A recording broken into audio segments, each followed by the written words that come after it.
Isipin natin mga kaibigan, no? Kung may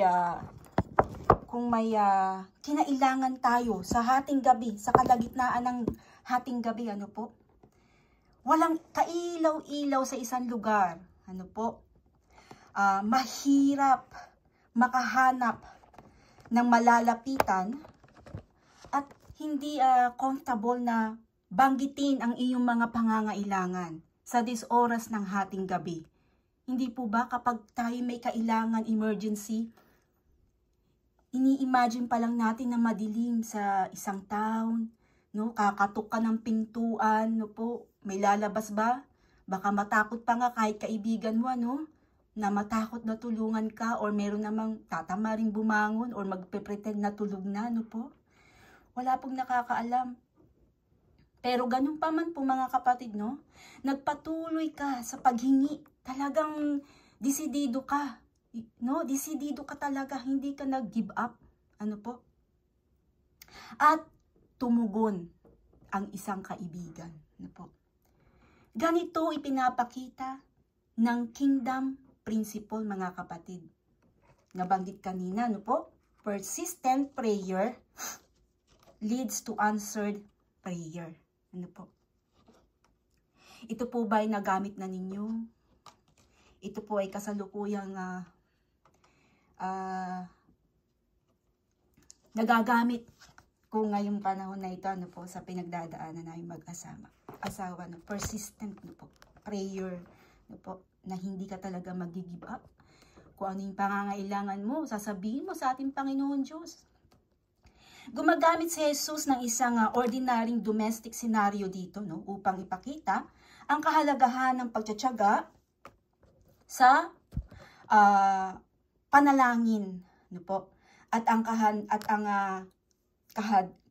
kahandaang tugon, no, yung tumugon, no, kasi ang Panginoon Diyos lagi siyang nandyan, ano po, kapag alam niya na ang ating mga hinihiling ay talaga namang kailangan natin, siya ay laging handang tumugon.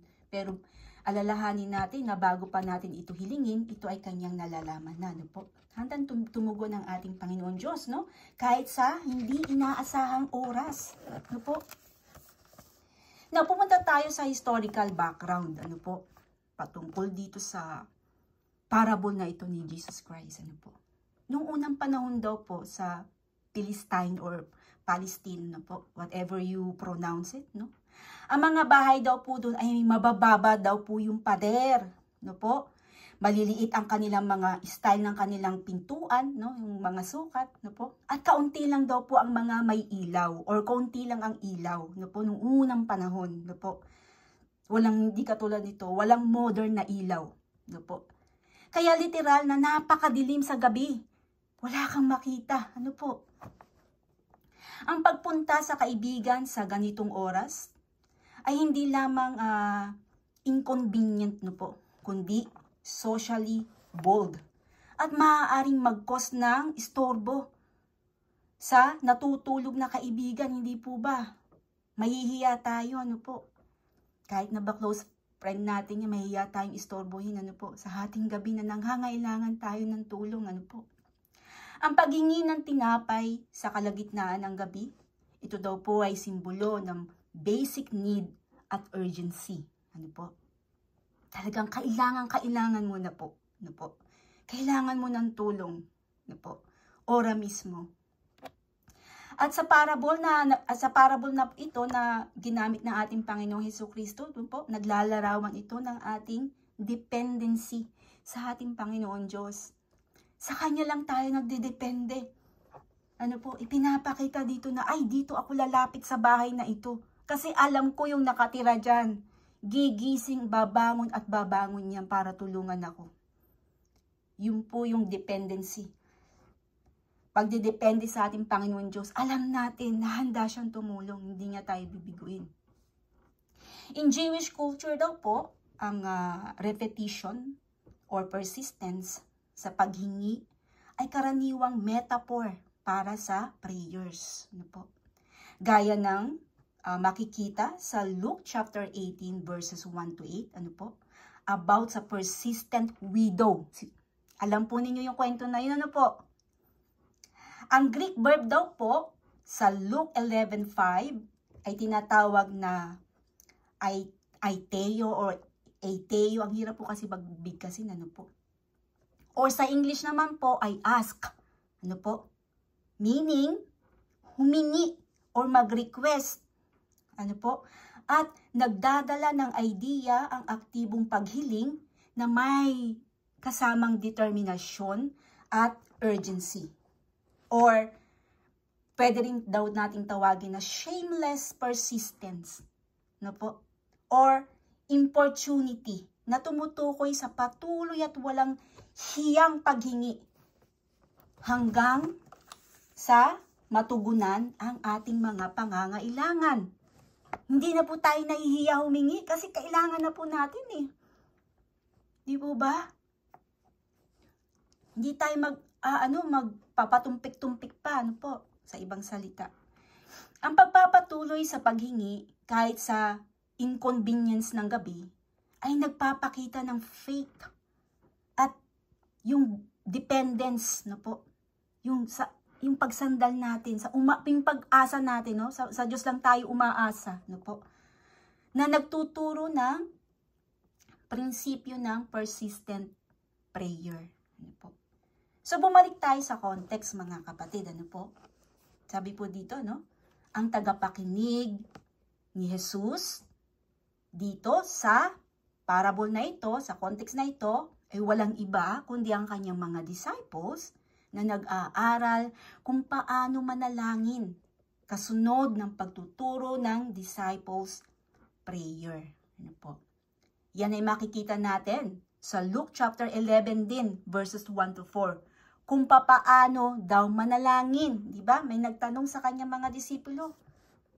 Turuan niyo po kami manalangin. Paano po ba manalangin? Ano po? Mababasa natin doon. Ngayon gusto ko pong iparinig yan sa lahat. Ano po? Sayang naman kung hindi natin babasahin. Ate G, pwede po ba akong pa-help sa Luke chapter 11 verses 1 to 4? Salamat po. Okay po. Ay, nawala. Ayun. At nangyari nang siya'y nananalangin sa isang dako, nang siya'y matapos, ay sinabi sa kanya ng isa sa kanyang mga alagad, Panginoon, turuan mo kaming manalangin na gaya naman ni Juan na nagtuturo sa kaniyang mga alagad. At sinabi niya sa kanila, pagkat kayo nagsisipan na nalangin, inyong sabihin, Ama, sambahin nawa ang pangalan mo, dumating nawa ang kaharian mo. Ibigay mo sa amin araw-araw ang aming pangangawaran na kakainin. Amen. Number 4, yes. at ipatawad mo sa amin ang aming mga kasalanan at sapagkat aming pinatawad naman ang bawat may utang sa amin. At huwag mo kaming ihatid sa tukso. Amen. Amen. Salamat po Ate Gino sa pagbabasa niyo po. Now, ang eksena po niyan ay naglalarawan ng relasyon, ano po, o relationship sa pagitan ng tao at ng Diyos, ano po, kung saan ang Diyos ay very approachable, ano po, napaka-approachable. Tinuro niya kaagad kung paano daw pong manalangin, ano po, tinuro niya sa kanyang mga disipulo. Very compassionate ang ating Panginoon Diyos, no po, at handang tumugon. Kahit tila hindi ito tungkol sa pagpilit sa Diyos. Ito po ay hindi yung pinipilit natin ng Diyos na sige na, hindi po ganun ha. Hindi po ganun, ano po? Hindi po ganun ang eksena, ano po? Sige na Lord, gusto ko to Lord. Hindi po ganun, ano po? Kundi upang ipakita ang kanyang goodness at faithfulness sa mga tapat na nagtataguyod ng relasyon sa Kanya. Amen? Now, ano po ba ang explanation or ano po ba ang explanation ng parable na ito? Ano po? Ang napakaganda po pala talaga nito. Ano po? Number 1, ano po? Ito po ay sinasabing the friend in need. Ano po? The friend in need. Ang kaibigan sa talinghaga ay, or sa parable, ano po, ay ito daw po ay kumakatawan sa ating mga believers. Ito tayo, mga mananampalataya, mga Kristiyano mga may relationship sa ating Panginoon Diyos na lumalapit sa Diyos, na may mga pangangailangan. Ano po? At ipinapakita nito ang pananampalataya ay aktibo at may kasamang pagkilos. Ano po? Action. Ano po? Hindi lamang pag-asa or hope o simpleng paniniwalang makikita natin dito sa parable na ito. Ano, hindi po ba? Kailangan may persistence, determination, at yung willingness na lumapit sa Diyos sa kabila ng hirap or inconvenient. Ano po? Now, dumako tayo sa number 2. Ang sabi kanina, the friend in need. So, ano pa po bang other explanation ng parable na ito? May number 2 po. Ang sabi, the friend at midnight. Ano po? Ito nga po yung ating pamagat. Ano po? Ang kaibigan sa hating gabi, or this oras ng gabi, ay hindi agad willing magbigay. Nabanggit ko po kanina, ano po? Maaaring tamarin o magbigay ng reason, excuse na, ay, natutulog na yung asawa ko, no? O natutulog na yung anak ko, hindi ako pwedeng bumangon, no? Or masakit yung ulo ko or something, ano? Sa historical at cultural context, isang malaking inconvenience ang paglabas sa gabi. Ano po? Kaya natural na ayaw mo na ng kaibigan. Ano po? Ang point ng parable na ito, mga kapatid, ay hindi literal na ang kaibigan ang Diyos. Ano po? Kundi ang situation ay illustration ng persistence na panalangin.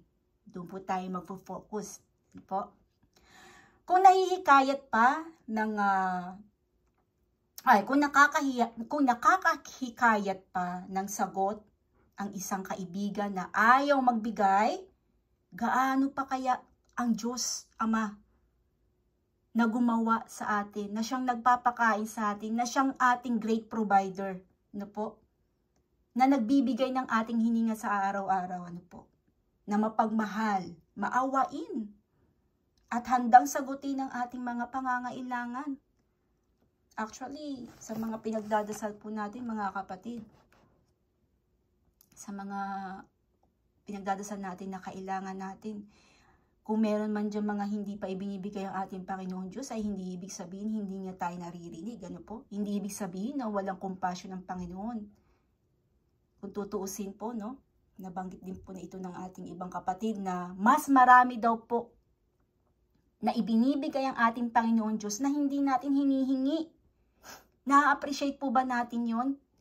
Hindi po ba natin nakikita yon? Doon lang po ba tayo nakafocus sa ating mga hinihingi na hindi pa natin natatanggap?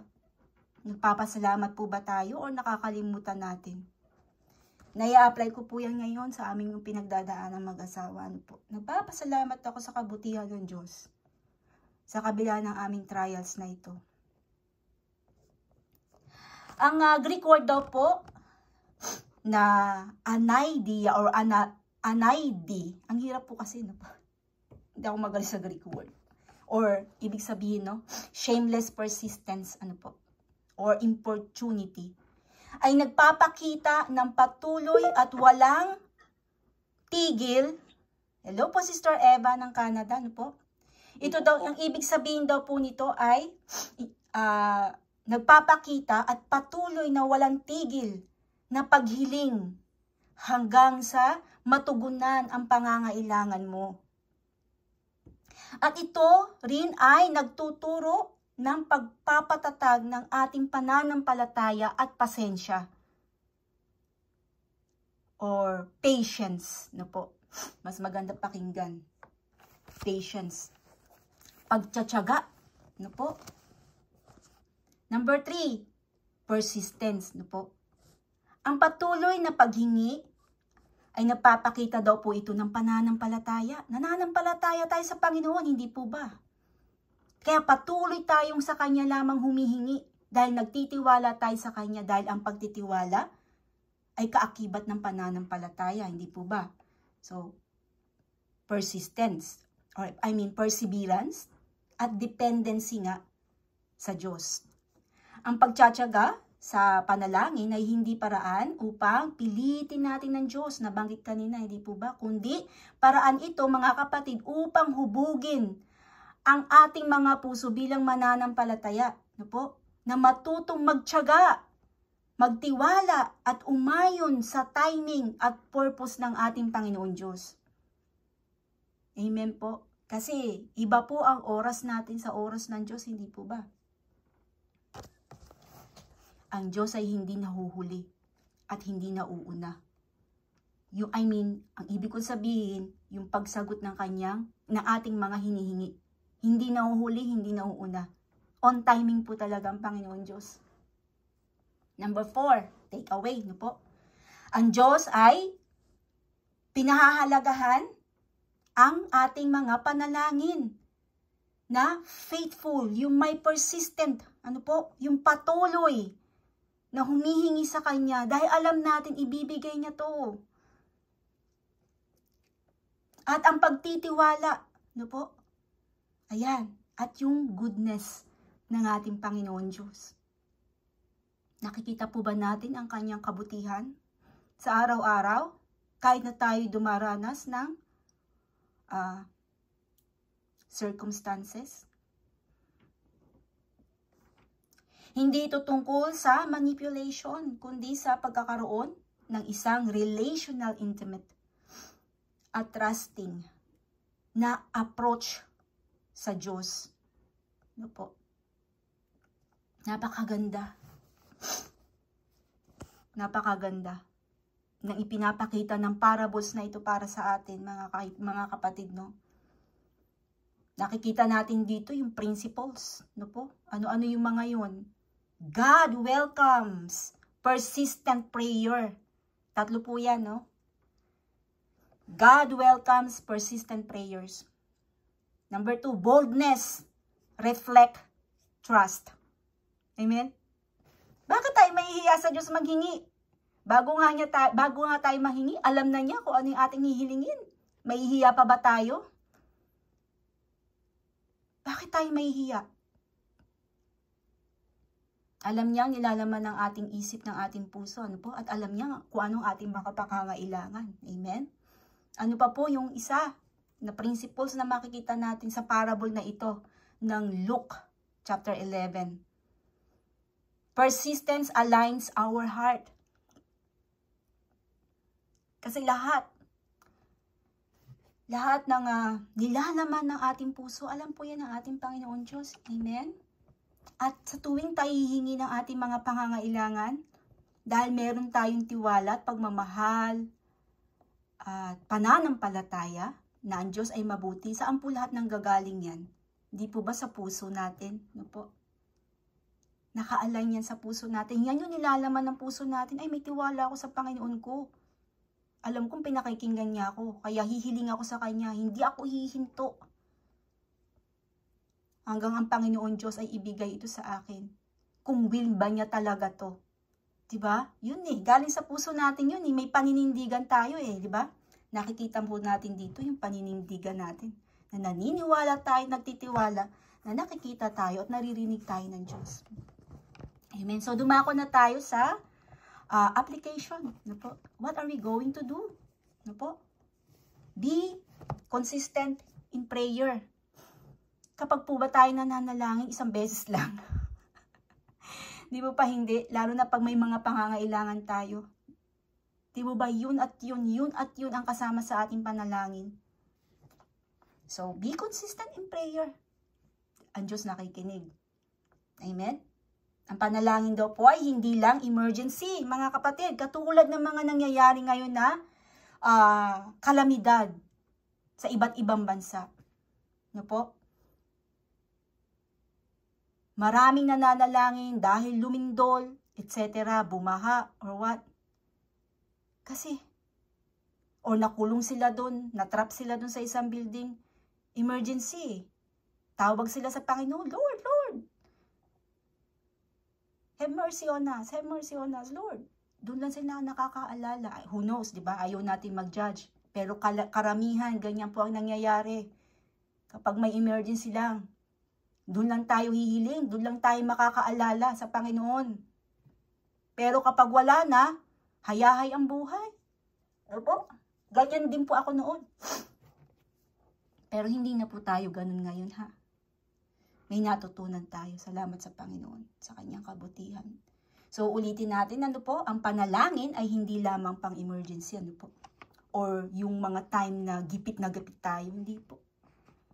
Dapat nga po, mas mananalangin pa tayo kapag yung blessing, no, itong paggising pa lang sa umaga, bagong hininga. Yung iba dyan, hindi na nga nagigising, hindi po ba? Hello po, Chang Emily.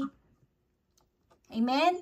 Hello po, halian po. Okay lang po, Chang. Kaya, paggising pa lang natin ng umaga, yung unang hininga pa lang natin, blessing na yun, pagpapasalamat na yun, hindi po ba? Bakit? Bakit nga ba tayo ginawa ng Diyos? Bakit nga ba tayo ginigising pa ng Diyos? Para saan? Hindi po ba? Para sa kanyang ikalulugod. Why God made us? Ginawa ba tayo ng Panginoon Diyos para matulog, kumain, mag-party-party, magtrabaho, maglaba, maglinis, matulog, kumain, paulit-ulit? Ganun po ba? Ang dahilan kaya tayo ginawa ng Diyos? Di po ba? Hindi. God made us because para sa kanyang ikalulugod, for His glory. Ayan. Salamat, Holy Spirit. Itinuro mo sa amin ang sagot. Dati ang sagot ko dyan, tinanong ako, bakit ba tayo ginawa ng Diyos? Ikaw, Mary, bakit ka ba ginawa ng Diyos? Sabi ko, para mabuhay? Para magkaroon ng pamilya? Yan yung mga sagot ko nun Pero ngayon, hindi na po tayo mangmang. Dahil dito, sa salita ng Diyos. Amen? Ibinigay niya sa atin ang tools na to. This is His own resources. Hindi po ito galing sa atin. Ano po? Dahil sa kanyang mga salita, tinuro niya sa atin. Ay, ganun ba? Kaya so, ginawa tayo ng Diyos, nilikha tayo ng Diyos para papurihan siya for His glory. Para sa kanyang ikalulugod, no? Sambahin siya, pasalamatan siya, itaas siya, no? Praise Him. Yung pala yun. Na-realize natin yun, no? Tapos kung ano-ano mga pinagagagawa natin noon. Pero noon na yun Nakalipas na yun, naging testimony na natin yun, na-overcome na natin yun. Sa tulong ni Holy Spirit, hindi po sa tulong nating sarili nating kakayanan, ha? Pasalamat tayo, no po? Nagkaroon tayo ng living testimony. At yung na-realize natin yan, Lord, salamat, no? To preserve us, to preserve me. Hindi mo ko hinayaang mamatay sa alak, lango sa alak, sa Tokyo, no? Kung hindi, wala ako dito. Hindi niya ako kasama. Baka nandun ako sa kalaban. So, bumalik tayo sa context, ano po, sa explanation ng ating parable, ano po, ni Jesus Christ, ano po. So, ang pagtsatsaga sa panalangin ay hindi parang pilitin ng Diyos, ano po. Isa po yan, ano po. At, hindi lang daw po sa pagka may emergency, ano po. Tandaan po natin yan. At hindi lang po yung gipit tayo. Dapat, araw-araw, yan na po ang ating lifestyle. No po? Kaya mga kapatid, tingnan natin, no? Isipin natin yung mana sa wilderness. Natatandaan po ba ninyo yon? Yung sa exile, no po? Na araw-araw, no po? Ibinibigay ng Diyos.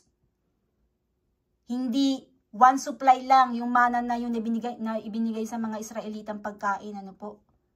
Hindi one supply lang. Araw-araw ang Diyos nagbibigay. Pero ang tao, anong ibinibigay ng tao sa Panginoon? Sama ng loob, pagsuway, pagtalikod. Yan po ang ating ginanti sa kanyang kabutihan, ano po, noon. Kaya wag na nating hayaang maulit pa yun. Ngayong Kristiyano na tayo, hindi porke Kristiyano na tayo, hindi na tayo, hindi na tayo, yung kampante na tayo. Ay, okay na ako, pasado na ako, save na ako, hindi. Kailangan save tayo sa pamamagitan ng ating pananampalataya na may kasamang gawa. Dapat lagi magkaakibat yan. Ano po, Pastora Jolie, di po ba? Ang pananampalataya at gawa, lagi yung magkaakibat. At dapat nga yung faith natin mag-manifest yun sa ating pagkilos. Ano po? So gusto ng Diyos, lumapit tayo sa Kanya. Gustong-gusto kaya ng Diyos lumapit tayo sa Kanya. Ngayon, kung sa literal natin gagamitin yung parable na ito, kahit na nga best friend mo pa, no? Iisipin, ay, ano ba yan? Madaling araw. Bakit naman ganito, this oras pa ng gabi, lalapit pa to? Ano ba yan? Storbo naman. Diba? Marami pa tayong maririnig na gano'n. Bibihira lang siguro yung best friend na hindi magsasalita ng gano'n na bukas ang palad na handang tumulong sa kanyang best friend sa this oras ng gabi. Ano po? Bibihira lang, mabibilang mo sa daliri kung iilan yung may ganung puso. Ano po? Pero ang Diyos, walang pinipili yan kahit hindi ka pa niya best friend. Kahit hindi ka pa niya kaibigan. Di po ba? Minahal na tayo ng Diyos nung tayo makasalanan pa. Imagine. Ang Diyos, gusto niya lumalapit tayo sa Kanya. Amen. Nagagalak siya sa ating paglapit. Ano po? So, ano pa yung makikita natin dito mga kapatid, no? Ask boldly. Trusting God. And be confident. Ano po? Maging confidence tayo. Ngayon, gusto ko po nga marinig natin yung Hebrew chapter 4 verse 16. Ate Gina, salamat po ha. I'm sorry. Hebrew chapter 4 verse 16 po. Salamat po. Pabasa po Ate G. Prika po ba? Hinahanap po. Okay lang po. Sige, okay lang po. Hebrews 4:16. Magsilapit nga tayong may pagkakatiwala sa luklukan ng biyaya upang tayo magsipagtamo ng awa at kasumpong ng biyaya upang tumulong sa atin sa panahon ng pangangailangan. Amen. Amen. Marami pong salamat Ate J and Sister Alisa. No? Marami pong salamat sa pag-share ng screen. Ano po? Salamat po. No? We appreciate po. So, narinig po natin ano po? Yung example na lang kay Hannah. Sino po nakakakilala dito kay Hannah? At sinong hindi nakakilala kay Sister Hannah natin dito? Ano po? Siya po ang nanay ni Prophet Samuel. Ano po? Ayan! Sister Alisa. Ano po? Amen? Sa 1 Samuel chapter 1, no? Panalangin para sa anak ay hindi lang naging kasagutan sa kanyang personal na yung hinanakit, no? Kundi naging way ito upang isilang si Prophet Samuel, no? Si Samuel, a prophet, na gagamitin pala ng Diyos para sa kanyang bayan. Imagine. Hindi natin maarok ang plano ng ating Panginoon Diyos, no po? Nakalaan pala ang plano ng Diyos, no? Para kay Sister Hannah, no? At pinakinggan ang panalangin niya, no po? Yung prayers niya, yung consistent prayers ni Sister Hannah, no po? Now, the result is greater than personal gain, no po? Hindi lang, nakita natin yung buhay ni Hannah dito, hindi lang pang personal yung natanggap niya eh. Yung anak niya, ginawang prophet ng ating Panginoon Diyos. Nakinabang ang buong bayan. Greater than personal gain, kundi nagdudulot ng kaluwalhatian sa kanya at pagpapala sa Panginoon, of course. Ginamit siya. Binigyan ng Diyos si Hannah ng anak at ginamit ng Diyos ang anak ni Hannah para sa kanyang kaluwalhatian. Now, dumako na tayo sa conclusion. Tapos na tayo mga kapatid, no? A friend at midnight. Isa po itong pagtuturo or teaching us, no po? Tinuturuan tayo dito na maging persistence, maging boldness, at magtiwala tayo sa ating Panginoon Diyos. Trust on prayers. No po? Amen? Now, mag-iiwan po ako ng katanungan mga kapatid. Ito po yung inyong sasagutin sa insight natin, no? Handa na po ba kayo? Now, question.